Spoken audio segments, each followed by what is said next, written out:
आणि झोपल्यानंतर दादा रात्रीच्या सुमारे 2 वाजले असते. किती?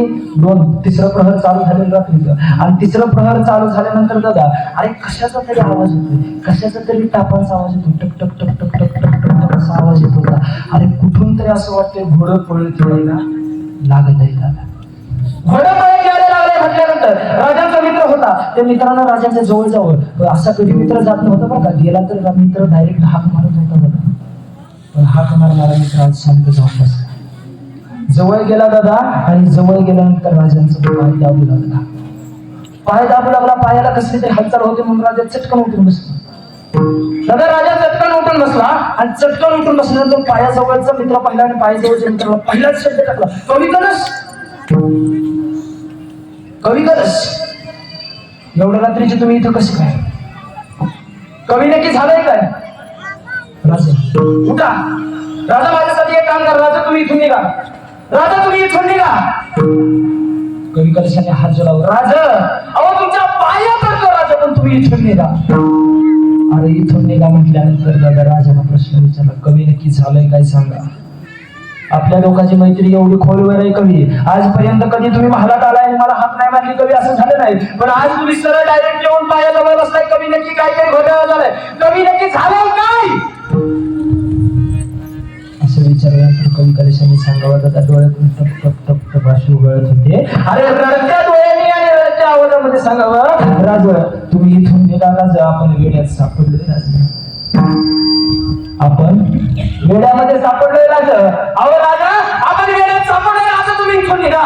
अरे राजाने सांगावं, हे कवी नाही रे कवी, प्रत्येक आनंदाचा क्षण आपण सोबत जगलाय, प्रत्येक आनंदाचा क्षण आपण सोबत जगलाय कवी, आणि या दुःखामध्ये मी एकटा सोडून तुम्हाला जाणार नाही कवी. पण जाण्या अगोदर मला एक गोष्ट सांगा कवी, आपला वेळा घडला आपल्याला हे तर मान्य आहे, पण आपल्यातला फितूर नक्की झाला कोण?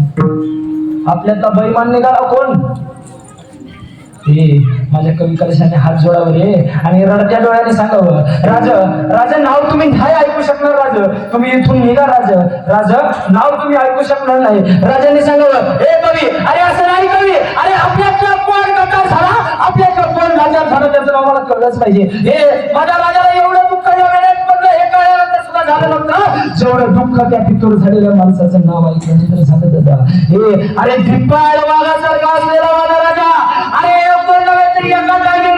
अरे त्या राजाचं वजन होतं 220 किलो, आणि एवढा धिप्पाड असलेला माझा राजा, 7.5 फुटाची उंची असलेला माझा राजा, राजा खात्याला टिकून सहज उभा होता आणि कवी कलशांना विचारत होता, कवी सांगा सांगा कवी, कवी नक्की झालं काय? आणि कवी आपला फितूर झाला कोण? अरे राजांना कवी कलशांनी हात जोडून नाव सांगावं, राजा राजा तुमचाच सक्का घेऊना गणोजी शिर्के आपल्याला फितूर झाला, राजा गणोजी शिर्के आपल्याला फितूर झाला. हे अरे भिपाया मागासारखा असलेला माझा राजा, अरे आपल्यालाच आपला गदा केला.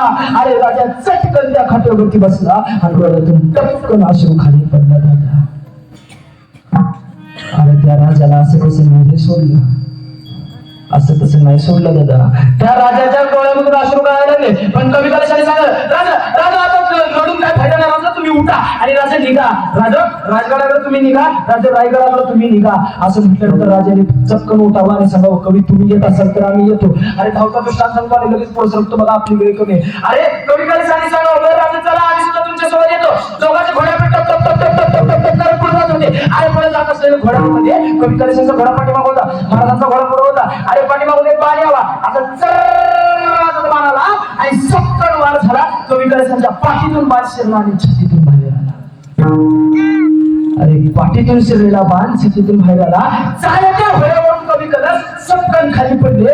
हे माय जगदंबे, आणि एवढाच आवाज झाला. आणि एवढाच आवाज झाल्यानंतर दादा चालत्या घोड्यावरून माझ्या शंभूराजांनी मित्रासाठी वरून खाली उडी चालत्या घोड्यावरून उडी टाकले. राजा पाठीमागे राजाने सांगावं, कवी उठा, कवी आपण एकटे जाणं आपल्याला मान्य नाही, कवी उठा, काही जरी झालं तर आपण दोघांनी सोबत जावं. राजाला कवी कलशाने पाया पडून विनवणी केली, पण राजांनी काय ऐकलं नाही. तेवढ्यात कच कच कच कच कच कच कच कच खळखळ खळखळ वाजत एक साखळदंड महाराज आला आणि माझ्या धर्मवीर छत्रपती संभाजी महाराजांच्या अंगावरती पडला. हे तो साखळदंड सादर होता आणि त्याला खारदार टावर होत्या, तो त्या खेळ होते. आणि एवढंच नव्हे तर बोचणारे बाबळीचे काठी सुद्धा होते.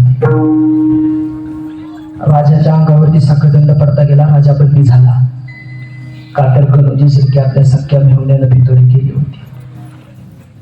राजा बंदी झाला. राजा बंदी झाला. अरे राजाचा सकदंडाचा दोर हत्तीच्या पायाला बांधला गेला आणि हत्तीच्या पायाला बांधला गेल्यानंतर राजा तिथून चालत चालत चालत सापडून त्या पाय टाकलं. तसा चरकन एका अंगावरती कुठेतरी त्या तलवारीचा वार लागायचा. राजाच्या तोंडातून जगदंबा आवाज निघायचा. कुठेतरी खेळ टोचायचा. अरे खेळ टोचला असा त्याचा टोचला 1 ते 1.5 इंच आतमध्ये जायचा. इतका जोरात तो खेळ टोचायचा. आई ग एवढाच आवाज व्हायचा आणि तो हत्ती पुढे चालू लागायचा. गेले गेले गेले गेले शंभूराज चालत चालत चालत त्या औरंगजेबाच्या दरबारामध्ये गेले. अरे बसलेल्या ताटमाना करून ऐका रे. बसलेल्या प्रत्येकाने एक गोष्ट ऐका. अरे ज्यावेळेस माझ्या शंभूराजाला त्या औरंगजेबाच्या दरबारात देऊन ठेवलं त्यावेळेचा प्रसंग आहे. तो औरंगजेब सुद्धा रडला होता. माझा एकटा शंभूराजा भर दरबारात उभा राहून त्याला रडला होता. एवढी माझ्या शंभूराजामध्ये धमक होती. शंभूराजाला विचारावं हे सांभा अरे बोल बोल करेगा क्या इस्लाम कबूल करेगा क्या बोल बनेगा क्या मुसलमान. अरे ज्यावेळेस शंभूराजांना विचारावं शंभूराजांनी सांगावं. शंभूराजांचं वाक्य आहे. अरे बसलेल्या प्रत्येकाच्या मनामध्ये हे वाक्य आलंच पाहिजे. बसलेल्या डोक्यामध्ये एकाचं वाक्य गेलंच पाहिजे. अरे शंभूराजांनी सांगावं हे औरंग्या. शंभूराजे काय म्हटले हे औरंग्या. अरे हिंदू म्हणून जन्माला आलोय. हिंदू म्हणूनच मरणार. रक्ताच्या चैतन्य उडल्या तरी त्या भगव्याच्या रंगाच्या उडणार. हे छत्रपती शिवाजी महाराजांच्या संभाजी महाराजांच्या तोंडातलं वाक्य.